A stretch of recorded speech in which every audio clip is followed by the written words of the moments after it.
High বন্ধুরা, আমি first time খ্রিস্টান বিয়েতে গিয়েছি। কারণ কি, আমরা তো ডিমাপুরে থাকি, এখানে অনেকেই খ্রিস্টান আর নাগারা আছে, খুব অনেক জাতির মিক্স আছে। দেখো, আমি ফার্স্ট টাইম খ্রিস্টান বিয়েতে গিয়েছি, কারণ আমার অনেক দিন ধরে দেখতে ইচ্ছে কীভাবে খ্রিস্টানদের বিয়ে হয়। তো ওদের বিয়ে চার্চে হয়, তো ওইখানে গিয়েছিলাম আমি আর আমার যা মিলে।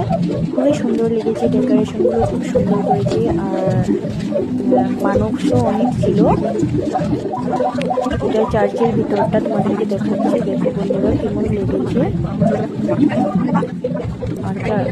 আর এখানে দেখো আবার দুই জায়গাতে প্যান্ডেল করেছে, মেয়ের বাড়িতেও করেছে আবার চার্চে করেছে। তো মেয়ে বিয়ে হওয়ার পর চার্চের থেকে বাড়িতে নিয়ে আসলো মেয়ে আর মেয়ের জামাইকে। তো আমরাও ওদের বাড়িতে চলে গিয়েছিলাম চার্চ থেকে বিয়া দেখে। তো এখন সবে মিলে আমরা বসে আছি, কারণ